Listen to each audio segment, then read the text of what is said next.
The dream car in the new neighborhood. Sarah Martinez had worked 3 jobs for 2 years to save enough money for her dream car. Every morning at 5 a.m., she would get up to work her shift at the local diner before heading to her main job at the insurance office. 3 nights a week, she cleaned offices downtown until midnight. Her friends thought she was crazy, but Sarah had a goal that kept her going through the exhaustion and sore feet. She wanted a Ford Mustang GT.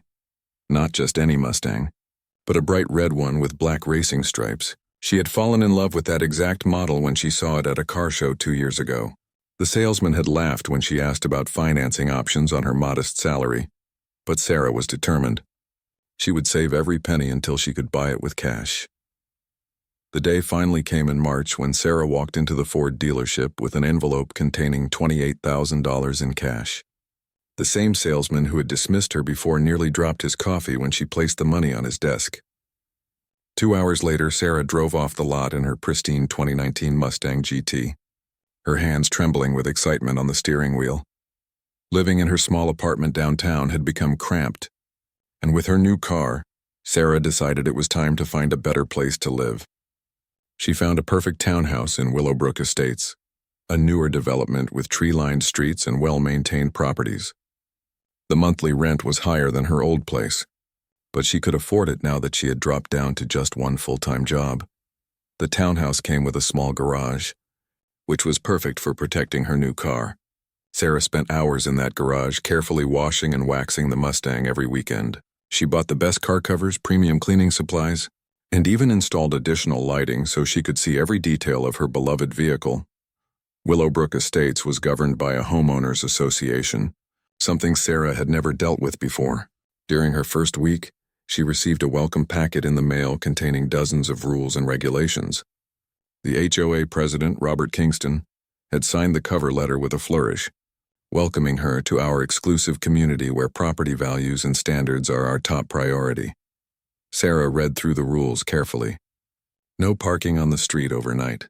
No loud music after 9 p.m. Lawns must be maintained to specific standards. Garbage cans must be stored out of sight except on collection days. The list went on for pages, but Sarah was a respectful person and had no problem following reasonable rules. Her first encounter with Robert Kingston came during her second week.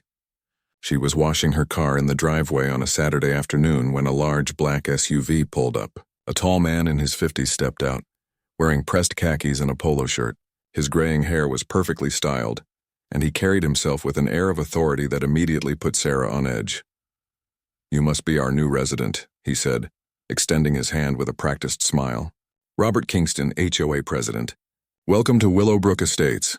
Sarah wiped her hands on a towel before shaking his hand. "Sarah Martinez, thank you for the welcome." Robert's eyes moved to her Mustang and his smile flickered slightly. "Beautiful car. I trust you'll be parking it in your garage most of the time. We like to keep our streets looking clean and uncluttered." "Of course," Sarah replied, though she found his comment odd. Many of her neighbors parked their cars in their driveways during the day. "Excellent. We've worked hard to maintain property values here, and everyone does their part." Robert glanced around her small front yard, which Sarah had been working to improve since moving in. "I see you're working on the landscaping. Make sure to check the approved plant list in your HOA packet. We have specific requirements for front yard vegetation." After Robert left, Sarah felt a strange uneasiness. Something about his tone and the way he looked at her car made her uncomfortable. She mentioned it to her neighbor, Mrs. Chen, an elderly woman who had lived in Willowbrook for 5 years. "Oh, Robert takes his job very seriously," Mrs. Chen said diplomatically. "He's very concerned about maintaining the neighborhood's appearance. His son Tyler just graduated college and moved back home. Nice young man, though he drives a bit fast through the neighborhood." Sarah soon learned what Mrs. Chen meant about Tyler driving fast. Several times a week she would hear the roar of an engine and the screech of tires as a silver sports car flew down their quiet street. When she mentioned it to Robert during a chance encounter at the mailboxes, he brushed off her concern. "Boys will be boys," Robert said with a chuckle. "Tyler's just excited about his new BMW. He'll settle down once the novelty wears off." But Tyler's reckless driving continued, and Sarah began to worry about the safety of the neighborhood children who often played outside. She wasn't the only one concerned. Several neighbors had started complaining at the monthly HOA meetings, but Robert always had an excuse for his son's behavior. Sarah's routine settled into a comfortable pattern. She would leave for work each morning at 7:30, backing her Mustang carefully out of the garage and driving the speed limit through the neighborhood. In the evenings, she would pull into her driveway, open the garage door with her remote, and park her car safely inside. She had made friends with several neighbors and enjoyed living in Willowbrook Estates despite her initial concerns about Robert Kingston. The community was quiet and well-maintained, and most residents were friendly and respectful. Sarah began to think her worries about the HOA president had been unfounded. That peaceful feeling would not last long. Sarah had no idea that her carefully maintained routine was about to be shattered by one reckless decision that would change everything. The young man who sped through their neighborhood streets was about to collide with her world in the most literal and devastating way possible. As Sarah locked her garage door that Thursday evening in late May, she felt grateful for her new life. Her dream car was safely stored away. Her townhouse was becoming more like home every day, and she was building friendships with good people. Tomorrow would bring a normal Friday at work, followed by a relaxing weekend of car maintenance and yard work. She had no way of knowing that when she woke up the next morning, her beloved Mustang would be a twisted wreck, and her quiet life in Willowbrook Estates would be turned completely upside down. The crash that changed everything. Friday morning started like any other day for Sarah. Her alarm went off at 6:30 a.m., and she went through her usual routine of showering, getting dressed, and grabbing a quick breakfast. She had planned to leave a few minutes early because she wanted to stop at the coffee shop near her office to treat herself to a fancy latte. It had been a good week at work, and she felt like celebrating. Sarah opened her garage door and backed her Mustang out into the driveway. The morning sun caught the red paint and made it gleam like a jewel. She still got a thrill every time she saw her car in good light. After locking the garage, she settled into the driver's seat and started the engine, smiling at the satisfying rumble of the V8. She was adjusting her mirrors when she heard it, the familiar sound of an engine roaring down the street at high speed. Sarah looked up to see Tyler Kingston's silver BMW racing toward her intersection. She was still in her driveway, completely stationary, when she realized with horror that Tyler wasn't slowing down for the stop sign. Time seemed to move in slow motion. Sarah saw Tyler's face through his windshield. He was looking down at his phone, completely unaware that he was approaching the intersection. His BMW was moving at least 40 miles per hour in a neighborhood with a 25-mile-per-hour speed limit. The stop sign might as well have been invisible. Sarah honked her horn frantically and braced for impact, but there was nowhere to go. Her car was still in reverse, partially in the driveway and partially in the street. Tyler's BMW slammed into the passenger side of her Mustang with a tremendous crash that echoed through the quiet neighborhood. The force of the impact spun Sarah's car completely around and pushed it across her neighbor's lawn. Her airbag deployed with a loud pop, and the smell of burnt chemicals filled the car. For a moment, Sarah sat in stunned silence, her ears ringing and her heart pounding. She could taste blood in her mouth where she had bitten her tongue. Slowly, Sarah turned off her engine and tried to assess the damage. The entire passenger side of her beloved Mustang was crushed inward. The door was caved in, the window was shattered, and she could see that the frame was bent. Her dream car, the vehicle she had worked so hard to buy, was clearly totaled. Tyler's BMW had also sustained significant damage. The front end was crumpled and steam was rising from under the hood. Sarah looked over to see Tyler climbing out of his car, seemingly unhurt but clearly shaken. He was a young man in his early 20s with sandy brown hair and an expensive-looking outfit that was now wrinkled and disheveled. Neighbors began emerging from their houses, drawn by the sound of the crash. Mrs. Chen hurried over to check on Sarah, while Mr. Rodriguez from across the street went to see if Tyler was injured. Sarah managed to get out of her car on the driver's side, though her hands were shaking badly. "Are you okay, honey?" Mrs. Chen asked, putting a gentle hand on Sarah's arm. "That was a terrible crash. We need to call an ambulance." "I think I'm okay," Sarah replied, though she was beginning to feel pain in her neck and back. "Just shaken up." Tyler had walked over to survey the damage to both vehicles. Instead of asking if Sarah was hurt or apologizing for running the stop sign, he immediately went on the offensive. "Why were you parked in the street?" Tyler demanded, his voice loud and accusatory. "You're not supposed to block traffic like that. This is your fault for being in the way." Sarah stared at him in disbelief. "I was in my own driveway," she said, her voice barely above a whisper. You ran the stop sign. You were speeding and looking at your phone. I was not looking at my phone, Tyler snapped, though Sarah had clearly seen him glance down at the device just before impact. And I didn't run any stop sign. You pulled out in front of me without looking. Several neighbors had witnessed the crash, and they began to contradict Tyler's version of events. Mr. Rodriguez spoke up first. Son, I saw the whole thing from my window. You were driving way too fast and didn't even slow down for the stop sign. This young lady was sitting still in her driveway. Tyler's face reddened with anger. You don't know what you're talking about, old man. I've been driving these streets for years. I know every stop sign. Mrs. Chen stepped forward, her usually gentle demeanor replaced by indignation. Tyler Kingston, I watched you blow through that stop sign at 40 miles per hour. Sarah's car was completely stationary. How dare you try to blame her for your reckless driving? More neighbors gathered, and it became clear that everyone who had witnessed the accident agreed on what happened. Tyler had been speeding, had run the stop sign, and had crashed into Sarah's parked car while distracted by his phone. But instead of accepting responsibility, Tyler became more belligerent. You're all just trying to protect her because she's new, Tyler said, gesturing wildly. I know how these things work. Everyone always blames the guy with the nice car. Sarah finally found her voice. Tyler, I have nothing against you, but you need to take responsibility for what happened. You were clearly at fault here. The important thing now is to call the police and let them sort it out. Fine, Tyler said, pulling out his phone. But I'm calling my dad first. He'll straighten this whole thing out. While Tyler made his call, Sarah called 911 to report the accident. The operator asked if anyone was injured and if the vehicles were blocking traffic. Sarah reported that both she and Tyler seemed to be okay physically, though she was beginning to feel more pain in her neck and back. The cars were mostly off the road, pushed onto her neighbor's lawn and her own driveway. Within minutes, Robert Kingston's black SUV came screeching around the corner. He jumped out and rushed over to his son, completely ignoring Sarah and the other neighbors who had gathered at the scene. Tyler, are you hurt? Robert asked, his voice filled with concern. What happened here? Tyler immediately launched into his fabricated version of events. Dad, she pulled out in front of me without looking.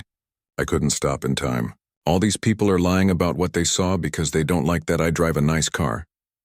Robert's face hardened as he looked at Sarah. Is this true? Did you pull out into traffic without checking for oncoming vehicles? Mr. Kingston, that's absolutely not what happened, Sarah replied firmly.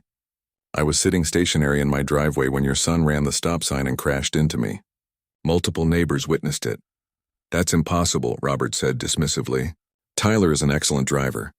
He's never been in an accident before. Mr. Rodriguez stepped forward again. Robert, I'm sorry, but your son was driving recklessly. He's been speeding through this neighborhood for months, and today it finally caught up with him. He ran that stop sign without even slowing down. Robert's expression grew cold as he surveyed the gathered neighbors. I see what's happening here. You're all ganging up on my son because you're jealous of our family's success. This is clearly an attempt to blame Tyler for what was obviously this woman's mistake. The tension in the air was thick as more neighbors arrived on the scene. Everyone who had witnessed the crash was telling the same story, but Robert Kingston refused to listen. His son could do no wrong in his eyes, and he was determined to protect Tyler at any cost. Sarah looked at her destroyed Mustang and felt tears welling up in her eyes. This wasn't just about the car anymore. It was about justice, truth, and whether the Kingston family's influence in the neighborhood would allow them to escape responsibility for their actions.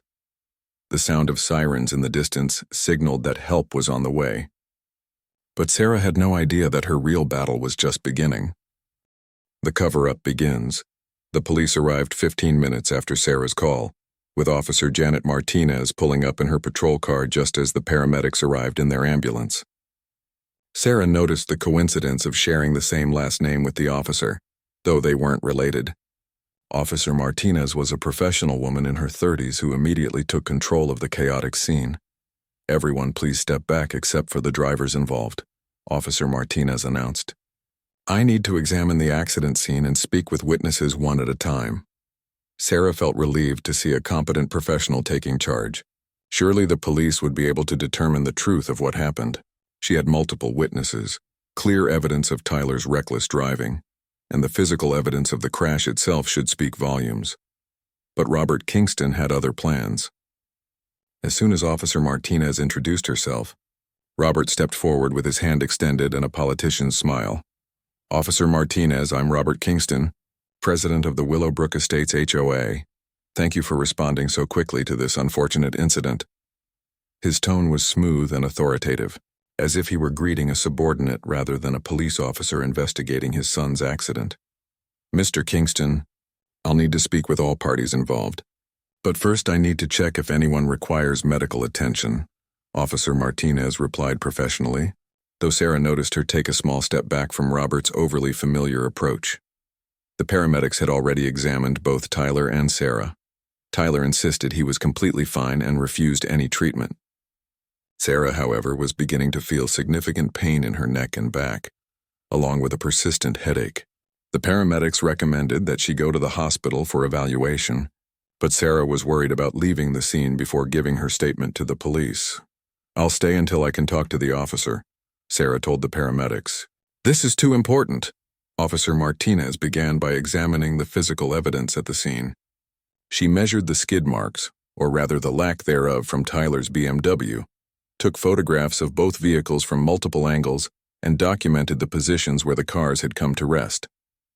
Sarah watched hopefully as the officer worked, believing that the evidence would clearly show Tyler's guilt. The damage patterns told an obvious story. Tyler's BMW had front-end damage consistent with a high-speed collision, while Sarah's Mustang had severe damage to the passenger side. The impact had been so violent that Sarah's car had been spun around and pushed across the neighbor's lawn. There were no skid marks leading up to the impact point from Tyler's vehicle, indicating he had made no attempt to brake. When Officer Martinez began interviewing witnesses, Robert Kingston positioned himself nearby, clearly listening to every word. Mrs. Chen spoke first, describing exactly what she had seen from her kitchen window. "Tyler's car was moving very fast down the street," Mrs. Chen explained, "much faster than the speed limit. Sarah's car was sitting still in her driveway when Tyler ran right through the stop sign, without even slowing down. It was terrible to watch." Robert immediately interrupted. "Officer, Mrs. Chen has had ongoing disputes with my family about various neighborhood issues. I'm not sure her testimony is entirely reliable." Officer Martinez looked at Robert with raised eyebrows. "Mr. Kingston, I need to ask you to step back and let me conduct my interviews without interruption." But the damage was already done. Robert had planted seeds of doubt about the witness's credibility, and he continued to hover nearby, making it clear to everyone that their statements were being scrutinized by the HOA president. Mr. Rodriguez gave his account next, describing how he had seen Tyler speeding down the street while looking at his phone. Again, Robert interjected with claims about Mr. Rodriguez having issues with authority figures and being known to exaggerate stories. One by one, the witnesses gave their statements, and one by one, Robert found ways to undermine their credibility. He claimed Mrs. Patterson from 2 houses down had poor eyesight. He suggested that young Tommy Wilson, who had been walking his dog, was just trying to get attention. For every witness, Robert had an explanation for why their testimony couldn't be trusted. When Officer Martinez interviewed Tyler, his story had evolved significantly from his initial outburst immediately after the crash.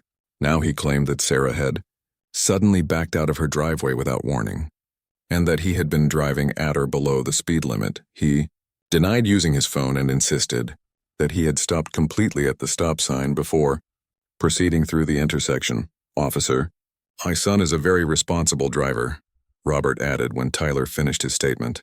"He's never had so much as a parking ticket. This woman is new to our neighborhood, and she's not familiar with our traffic patterns. I think this was simply an unfortunate case of poor judgment on her part." Sarah was appalled by the blatant lies, but tried to remain calm when giving her own statement.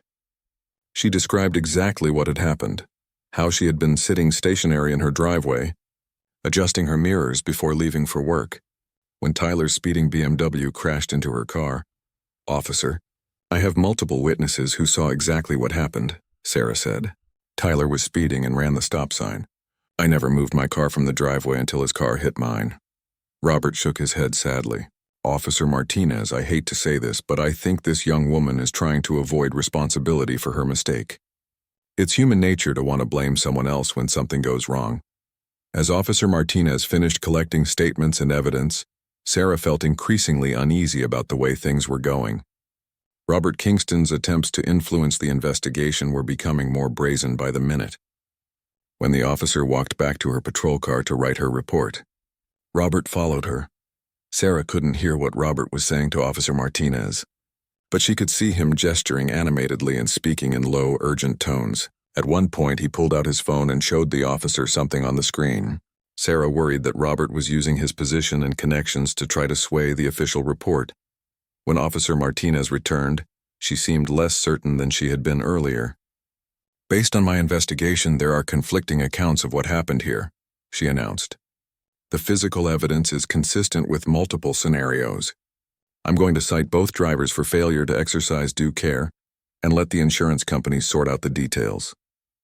Sarah's heart sank. "Officer, I don't understand. I have multiple witnesses who saw Tyler run the stop sign while speeding. How can this be considered my fault at all?" "Ma'am, witness testimony can be unreliable, especially when emotions are running high," Officer Martinez replied, though she didn't seem entirely comfortable with her own words. "The safest course of action is to let the insurance investigators make the final determination of fault." Robert Kingston smiled triumphantly.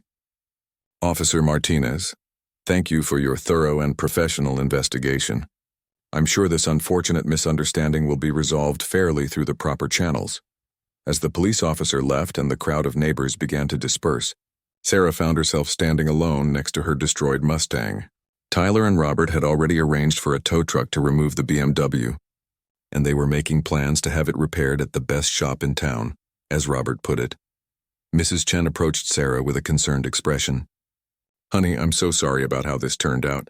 That police officer should have listened to what we all saw." "I can't believe this is happening," Sarah replied, her voice shaking with anger and disbelief. "Tyler destroyed my car through his own recklessness, and now they're trying to make it seem like it was my fault." "Robert Kingston has a lot of influence in this community," Mrs. Chen said quietly. "He knows people in important positions. But don't give up, dear. The truth has a way of coming out eventually." As Sarah watched the tow truck haul away her beloved Mustang, she realized that this battle was far from over. The Kingston family's money, influence, and connections had allowed them to muddy the waters of what should have been a clear-cut case. But Sarah had worked too hard for everything she owned to let them get away with destroying her car and her sense of justice. She pulled out her phone and began taking pictures of the scene, documenting every detail she could think of. If the system was going to fail her, she would have to find another way to fight back. Fighting the system, Sarah spent the weekend in physical and emotional pain. The hospital had confirmed she had whiplash and severe bruising from the crash, requiring pain medication and physical therapy. But the physical pain was nothing compared to the frustration of watching Tyler and Robert Kingston escape accountability for their actions. On Monday morning, Sarah called her insurance company, hoping they would conduct a fair investigation. She spoke with claims adjuster Mike Peterson, who seemed genuinely interested in getting to the truth. "Ms. Martinez, I've reviewed the police report, and I have to say it seems unusual," Mike told her. "The physical evidence strongly suggests the other driver was at fault, but the officer cited both parties." "Can you walk me through exactly what happened?" Sarah explained the entire situation, including Robert Kingston's attempts to influence the investigation and undermine the witnesses. Mike took detailed notes and promised to conduct a thorough investigation. "I'll be sending an investigator to interview the witnesses and examine the accident scene," Mike assured her. "We'll also be requesting Tyler Kingston's phone records to verify whether he was using his device at the time of the crash." "Don't worry, Ms. Martinez, we'll get to the bottom of this." Sarah felt hopeful for the first time since the accident. Finally, someone was taking her seriously and promising a real investigation. She provided Mike with contact information for all the witnesses and detailed photographs she had taken of the scene. But her optimism was short-lived. 2 days later, Mike called back with disturbing news. "Ms. Martinez, I've run into some unexpected complications with your case. Tyler Kingston's insurance company has hired a very aggressive law firm, and they're claiming you're at fault for the accident. They've also filed a counterclaim against you for damages to Tyler's vehicle." Sarah was stunned. "How can they blame me?" "I was sitting still in my driveway when he hit me. They're claiming you backed into traffic without looking, and they have their own witnesses who supposedly saw you pull out in front of Tyler's car," Mike explained, His voice troubled. It's very unusual to see this kind of pushback on what should be a straightforward case. Sarah realized that the Kingston family was using their wealth and influence to fight her through the legal system. They had hired expensive lawyers and were apparently willing to lie and manipulate evidence to protect Tyler from the consequences of his reckless driving. What does this mean for my claim? Sarah asked, dreading the answer. It means this is going to take much longer to resolve than normal, Mike replied, with both sides claiming the other is at fault.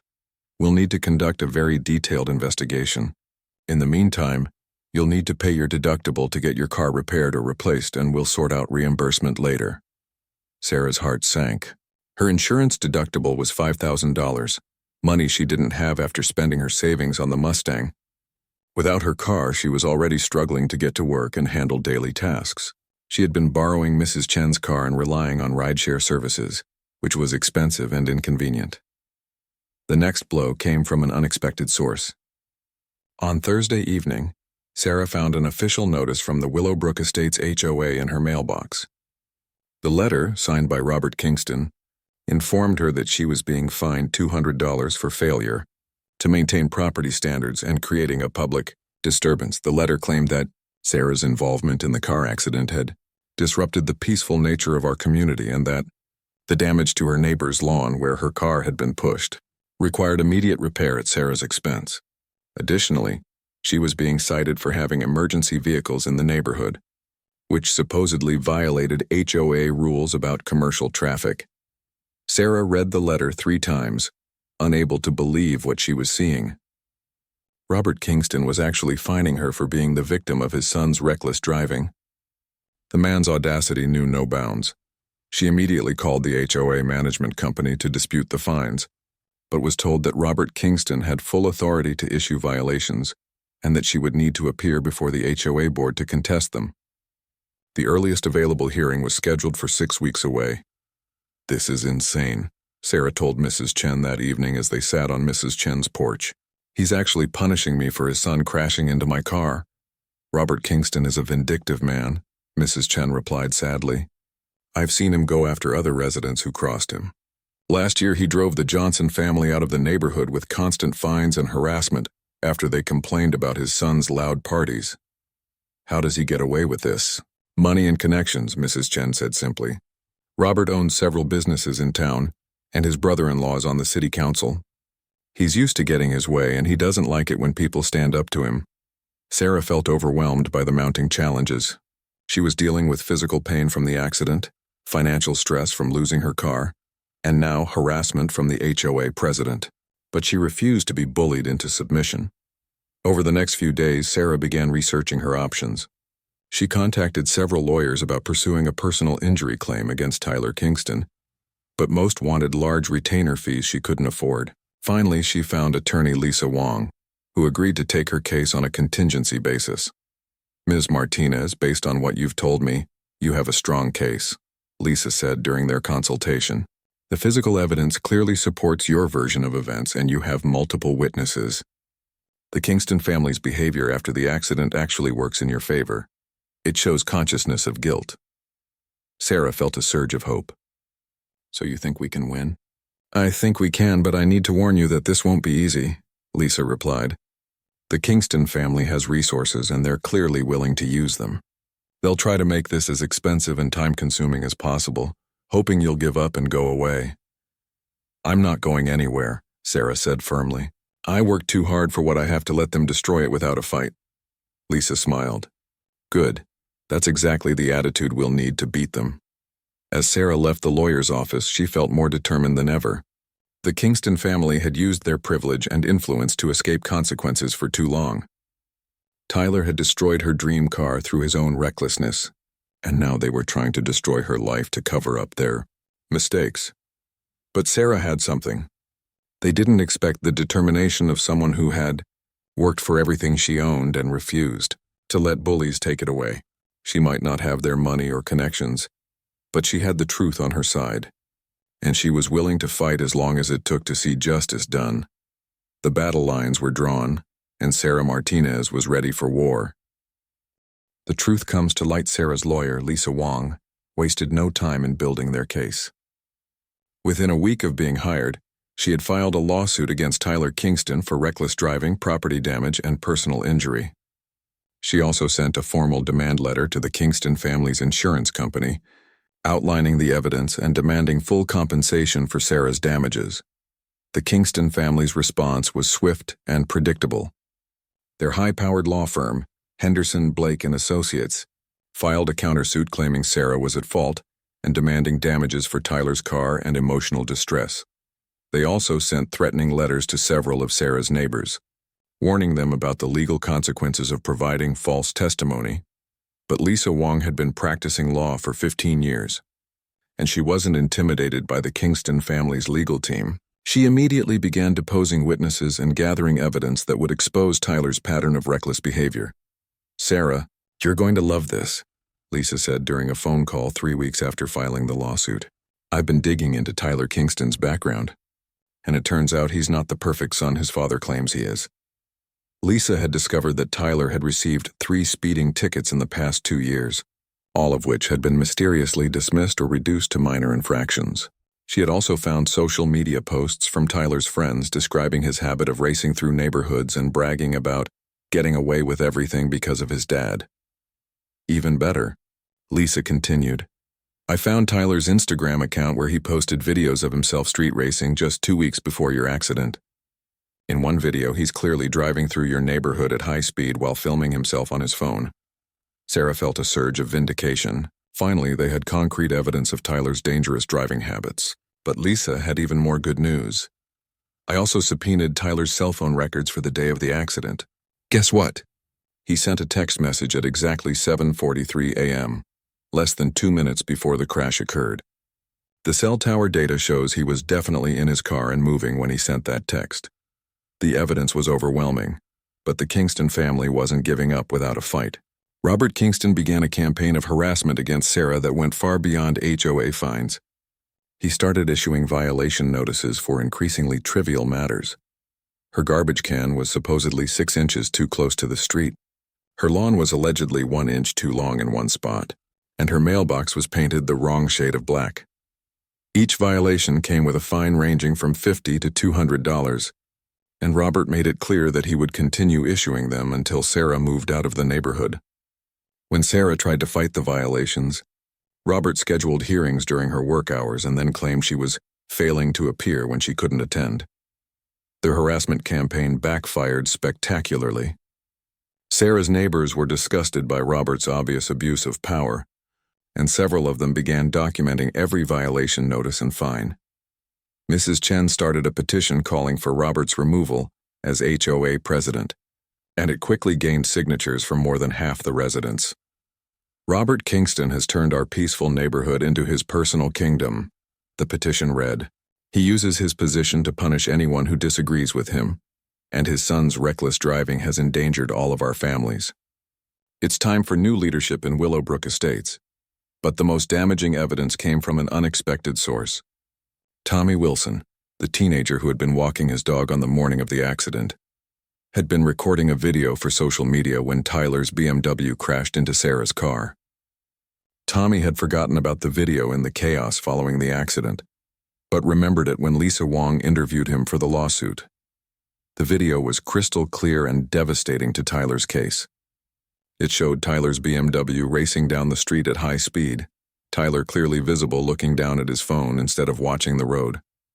The video captured the moment Tyler blew through the stop sign without even slowing down and slammed into Sarah's stationary Mustang. "This video is a game changer," Lisa told Sarah excitedly. "It proves everything we've been saying. Tyler was speeding, he was distracted by his phone, and he ran the stop sign. There's no way their lawyers can dispute video evidence." Lisa immediately filed the video as evidence in the lawsuit and sent copies to both insurance companies. The impact was immediate and dramatic. Tyler's insurance company, faced with undeniable proof of their client's guilt, quietly reached out to Lisa to discuss settlement options. Meanwhile, Sarah's insurance company completely reversed their position on the case. Mike Peterson called Sarah personally to apologize for the delays and inform her that they would be pursuing full reimbursement from Tyler's insurer, plus additional damages for the harassment Sarah had endured. But Robert Kingston wasn't ready to admit defeat. When news of the video evidence spread through the neighborhood, he doubled down on his attacks against Sarah. He called an emergency HOA meeting and attempted to have Sarah evicted from the community for bringing negative publicity to Willowbrook Estates. The meeting was held on a Tuesday evening in the community center, and Sarah arrived to find the room packed with neighbors. Robert sat at the front table with two other board members looking confident and prepared for battle. Sarah took a seat in the back, accompanied by Mrs. Chen and several other supportive neighbors. Robert called the meeting to order and immediately launched into a prepared speech about maintaining community standards and protecting property values. He claimed that Sarah's lawsuit was damaging the neighborhood's reputation and that her continued presence was detrimental to the community. Ladies and gentlemen, we cannot allow one disgruntled resident to destroy everything we've worked to build in Willowbrook Estates, Robert declared. Ms. Martinez has brought unwanted legal attention to our community, and she continues to spread false allegations about my family. I motion that we begin eviction proceedings immediately. But Robert had seriously underestimated the anger of his neighbors. One by one, residents stood up to speak against his motion and defend Sarah. Mr. Rodriguez spoke passionately about witnessing the accident and watching Robert try to cover up his son's mistakes. Mrs. Patterson described the constant harassment Sarah had faced through bogus HOA violations. Most powerful moment came when quiet Mrs. Chen stood up to address the room. I have lived in this neighborhood for 5 years and I have watched Robert Kingston abuse his power over and over again, she said, her voice shaking with emotion. He has bullied residents, covered up for his son's dangerous behavior, and turned our HOA into his personal weapon against anyone who disagrees with him. Mrs. Chen pulled out a thick folder of documents. I have been documenting every violation notice, every fine, and every act of harassment that Robert has committed in the past year alone. What he has done to Sarah Martinez is just the latest example of his corruption. The room erupted in applause, and several other residents began sharing their own stories of harassment and intimidation by Robert Kingston. It became clear that Sarah's case had opened the floodgates, and neighbors who had been afraid to speak out were finally finding their voices. When the vote was called, Robert's motion to evict Sarah failed by a margin of 43-7. Immediately afterward, Mrs. Chen's motion to remove Robert as HOA president passed by an even wider margin. Robert Kingston's reign of terror in Willowbrook Estates was finally over. As the meeting broke up, Robert stormed out of the community center, his face red with rage and humiliation. But his troubles were far from over. The video evidence had not only destroyed Tyler's legal defense, it had also attracted the attention of the local media. Channel 7 News picked up the story of the HOA president's son, who crashed into a neighbor's car and then tried to cover it up. The story went viral on social media, with thousands of people sharing the video and commenting on the Kingston family's abuse of power and privilege. The negative publicity was devastating to Robert's business interests. Several of his commercial clients canceled their contracts, citing concerns about being associated with his unethical behavior. The city council announced they would be investigating Robert's business licenses after numerous complaints about his conduct. For Sarah, the vindication felt overwhelming after months of harassment and intimidation. The video had not only proven her innocence, it had exposed the Kingston family's pattern of corruption and abuse. Justice was finally within reach, and the bullies who had tried to destroy her life were facing consequences for their actions. But the biggest victory was still to come. Tyler's insurance company, faced with undeniable video evidence and mounting legal pressure, agreed to a settlement that would fully compensate Sarah for her destroyed Mustang, her medical expenses, and the harassment she had endured. The settlement amount was enough not only to replace her car, but to upgrade to a newer model with additional safety features. As Sarah signed the settlement papers in Lisa Wong's office, she felt a deep sense of satisfaction. The fight had been long and difficult, but she had refused to be intimidated by wealth and privilege. The truth had finally prevailed, and the bullies had been held accountable for their actions. Justice and new beginnings. 6 months after the accident that changed her life, Sarah Martinez stood in the parking lot of the Ford dealership, running her hands along the hood of a brand new 2025 Mustang GT. This one was midnight blue with silver racing stripes, and it had every safety feature and upgrade she could have dreamed of. The settlement from Tyler Kingston's insurance company had been more generous than she had dared to hope. "Ms. Martinez, congratulations on your new car," said the same salesman who had dismissed her 2 years earlier. His tone was completely different now, respectful and eager to please. "This model has all the latest technology, including forward collision warning and automatic emergency braking. You're going to love it." Sarah smiled as she accepted the keys to her new Mustang. The irony wasn't lost on her that Tyler's reckless behavior had ultimately resulted in her getting a better car than the one he had destroyed. But the material victory was nothing compared to the satisfaction of seeing justice served. The aftermath of the video evidence and Sarah's legal victory had been swift and comprehensive. Tyler Kingston had been charged with reckless driving and texting while driving, resulting in a suspended license and substantial fines. He had also been required to complete community service and attend a driver safety course. Robert Kingston's fall from grace had been even more dramatic. After being removed as HOA president, he faced a criminal investigation into his abuse of power and misuse of HOA funds. It turned out that Robert had been using association money for personal expenses and had been taking kickbacks from contractors hired to work in the neighborhood. The investigation revealed that Robert had amassed more than $50,000 in fraudulent charges over the past 3 years.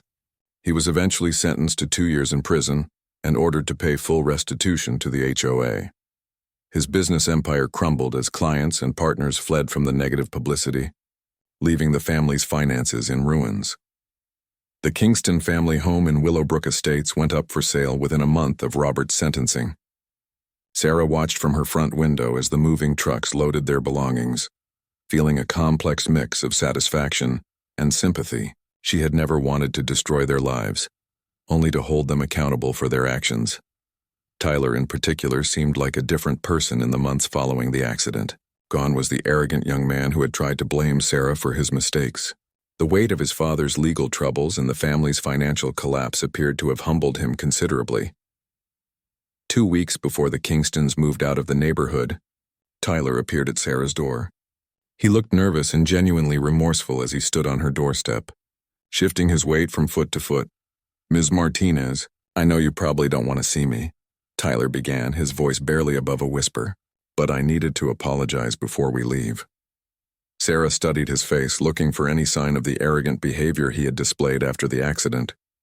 Instead, she saw a young man who had clearly learned some hard lessons about responsibility and consequences.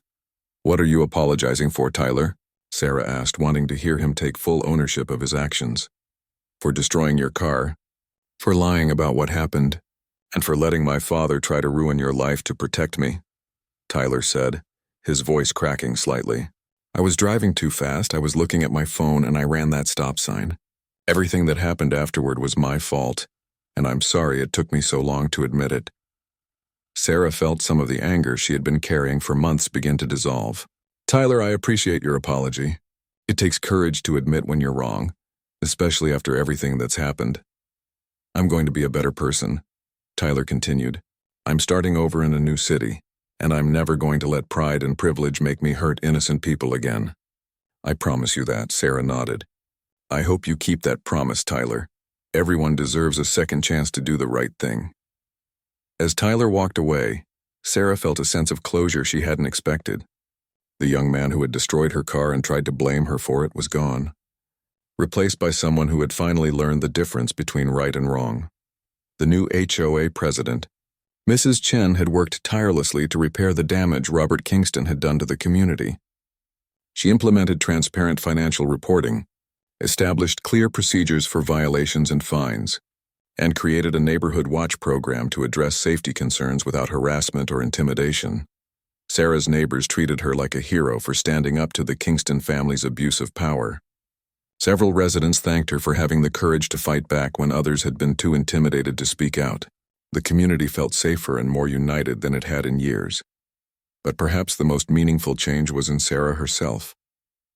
The months of legal battles and harassment had tested her resolve in ways she had never imagined, but they had also revealed a strength and determination she hadn't known she possessed.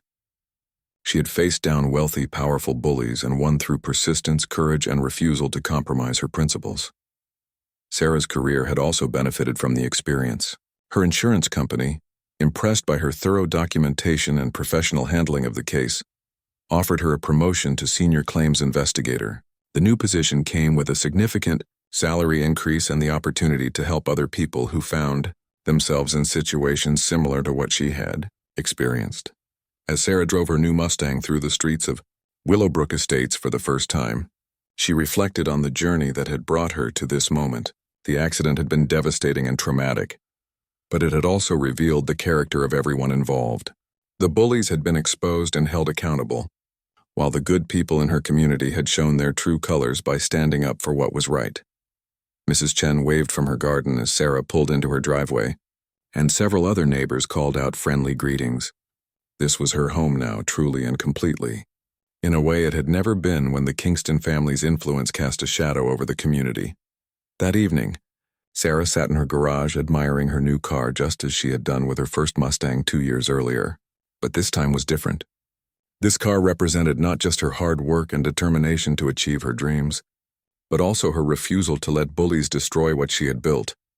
The midnight blue paint gleamed under the garage lights, and Sarah smiled as she thought about all the adventures that lay ahead. She had learned that sometimes the most important victories come not from avoiding conflict, but from standing up to it with courage and determination.